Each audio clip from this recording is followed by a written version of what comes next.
सभी धर्मों के सार को सुनो और उसको अपने जीवन में धारण करो। सभी धर्मों का सार यह है कि जो बात या क्रिया आपको अपने लिए अच्छी नहीं लगती, वह आप दूसरों के लिए मत करिए। अगर किसी का दुर्व्यवहार आपको अच्छा नहीं लगता, तो आप भी वैसा व्यवहार किसी के साथ ना करें। जो औरों को दुख देता है, वह महा दुख पाता है, और जो औरों को सुख देता है, वह महासुख पाता है। इसी संदर्भ में एक कहानी। किसी गांव में एक गरीब आदमी रहता था।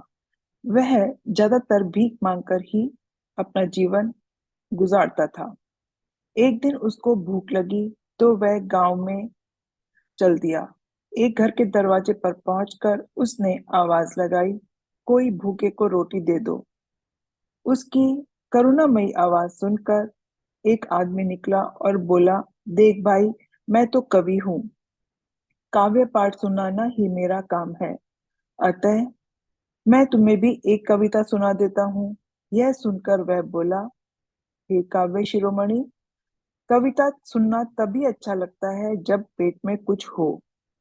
अतः आप पहले मुझे रूखी सूखी रोटी दे दीजिए। लेकिन कवि कहाँ सुनने वाला था।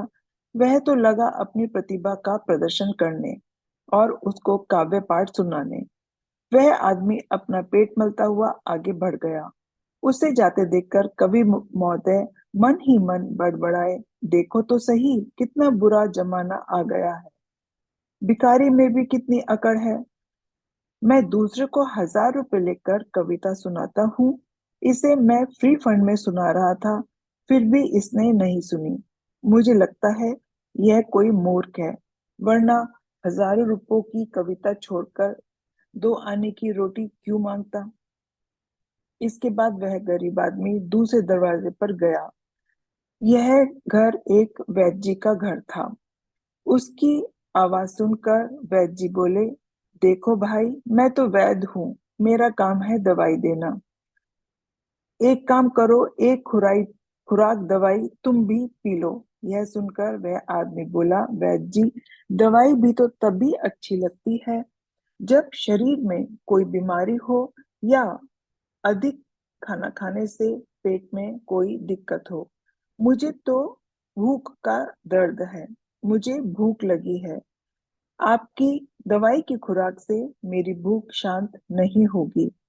हो सके तो आप मुझे रूखी सूखी एक दो रोटी दे दीजिए।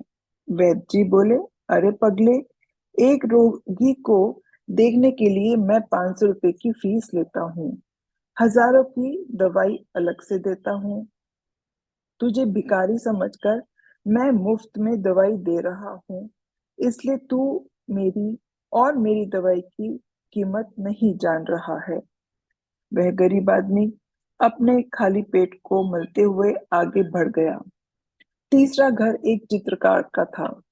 उसने उसके दरवाजे पर जाकर फिर से वही याचना की। चित्रकार बाहर आकर बोला, देख भाई, मैं एक चित्रकार हूँ। अच्छे अच्छे ऐतिहासिक चित्र बनाना मेरा काम है। बड़े बड़े मंत्री, मुख्यमंत्री, प्रधानमंत्री, राष्ट्रपति मेरे चित्रों को देखने के लिए प्रवेश शुल्क देते हैं। अतः तू एक काम कर, मेरे सारे चित्र मुफ्त में ही देख ले। यह सुनकर वह बोला, हे चित्रकारों के सरताज, चित्र देखना भी तभी अच्छा लगता है जब पेट में भूख ना हो, पेट भरा हुआ हो। अगर आप इन लाखों के चित्रों को दिखाने के बजाय मुझे रूखी सूखी 2 रोटी दे दें तो मुझ पर बड़ा उपकार होगा। यह सुनकर चित्रकार महाशय बोले, तू तो बड़ा ही मूर्ख है। यह कहकर उन्होंने अपना घर का दरवाजा बंद कर लिया। अब वह असहाय गरीब आदमी पेट मलता हुआ इधर उधर देखने लगा। वह अभी तक 3 दरवाजों पर जा चुका था। तीनों ने ही उसको अपमान के सिवा और उसका मजाक बनाने के सिवा कुछ नहीं किया। मदद तो दूर की बात है, लोगों ने सिर्फ उसकी खिल्ली उड़ाई। दयालु मनुष्यों के स्थान पर पत्थर दिल मूर्तियों के दर्शन हुए थे उसको। अतः वह बहुत ही निराश हो गया और मन ही मन सोचने लगा, ये सारा गांव ऐसे ही लोगों से भरा हुआ है, इनमें दया धर्म की आशा रखना निरर्थक है। यह सोचकर वह किसी दूसरे गांव में जाने की सोचने लगा। तभी उसके ठीक सामने ही एक पहलवान का घर था। पहलवान घर की छत पर खड़ा खड़ा यह तमाशा देख रहा था। उसे अपने तीनों पड़ोसियों, कवि, वैद्य और चित्रकार पर बहुत ही गुस्सा आ रहा था। लेकिन उस समय वह चुप हो गया। उसने उस गरीब आदमी को बुलाया, भरपेट भोजन कराया और कुछ भोजन की सामग्री अलग से भी दी, और उसके बाद उसको खुशी खुशी विदा किया। उसके बाद वह सोचने लगा कि इन तीनों को सबक सिखाना चाहिए, ताकि ये दोबारा किसी गरीब का मजाक ना उड़ा सके। और उसने अपने मन में एक योजना बना ली। अब अगले दिन पहलवान ने अपने तीनों पड़ोसियों को भोजन के लिए निमंत्रण पत्र भेजा। तीनों पड़ोसी बहुत खुश हो गए और ठीक समय पर पहलवान के घर पहुंच गए। पहलवान ने उन्हें स्नेह पूर्वक, आदर पूर्वक आसन ग्रहण करने को कहा। तीनों आसन पर विराजमान हुए। उनके सामने थाली परोसी गई। थाली रुमाल से ढकी हुई थी। सर्वप्रथम कवि महाशय ने रुमाल उठाया और वह थाली देखकर चकित हो गए। थाली में कुछ भोजन नहीं था। न खीर थी, न लड्डू, न सब्जी थी, न रायता, न पूरी थी, न पुलाव, न अचार, न चटनी। थाली खाली थी। बस उसमें उनकी कविताओं की एक किताब रखी हुई थी। यह देखकर कवि महाशय को क्रोध आया। उनका क्रोध आने का कारण यह भी था कि निमंत्रण के चक्कर में उन्होंने सुबह से कुछ खाया नहीं था, अतः वे अत्यंत भूखे थे। इस प्रकार वैद्य जी की थाली में परोसी गई दवाई की गोलियां, कुनैन का घोल और कुछ अन्य दवाइयां। चित्रकार महानुभाव की थाली में परोसे गए कुछ आलीशान चित्र। तीनों के पेट में बहुत ज्यादा भूख लगी हुई थी, पर तीनों खाएं तो क्या खाएं। तीनों एक दूसरे की तरफ देख रहे थे और खिसियानी हंसी हंस रहे थे। तीनों बोले, पहलवान साहब, बहुत हंसी मजाक हो गया, अब कुछ खाना लाइए। पहलवान तो जैसे इसी अवसर की तलाश में था। वह बोला, हे कवि हृदय, कल मैंने देखा था कि आप एक भूखे आदमी को रोटी के बदले कविता खिला रहे थे।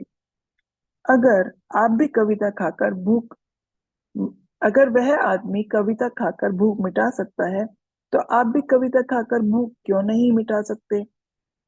क्या आपकी भूख अलग है? फिर वह वैद्य जी की ओर घूमकर बोला, हे प्राण रक्षक, आप भी दवाई पीकर या खाकर अपनी भूख शांत कर लीजिए।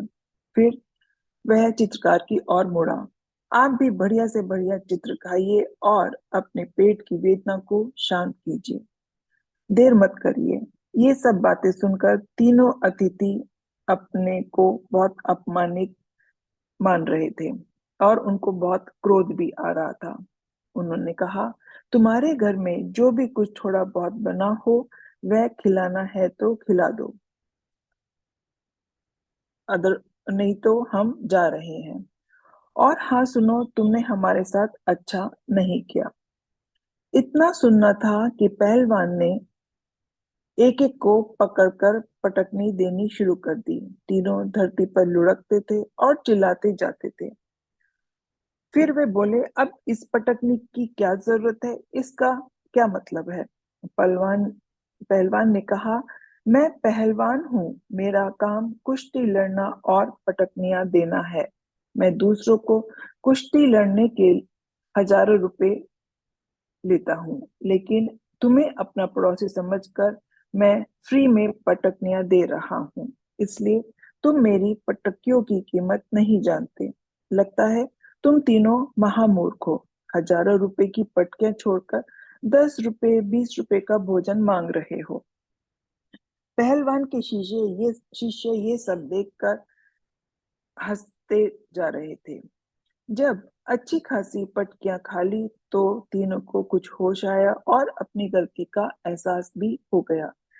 तीनों कहने लगे, हमसे बहुत भूल हो गई। हमने दूसरों के दुख को अपने दुख जैसा नहीं समझा। हमने अपने और पराये में भेद समझा। हमने उस गरीब आदमी से अच्छा व्यवहार नहीं किया।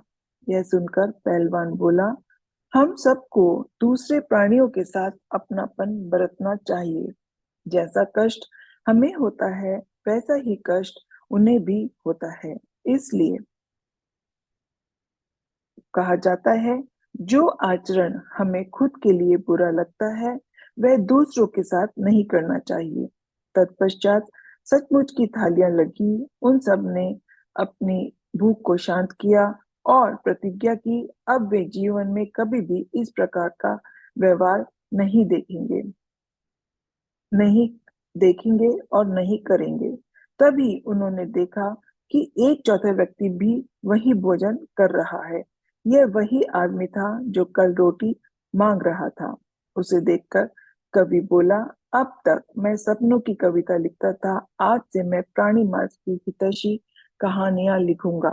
वैद्य जी बोले, आज से मैं गरीबों को निशुल्क दवाइयां दूंगा और निशुल्क उपचार करूंगा। चित्रकार बोला, आज से मैं अपनी कमाई का 10वां भाग गरीबों को दान करूंगा।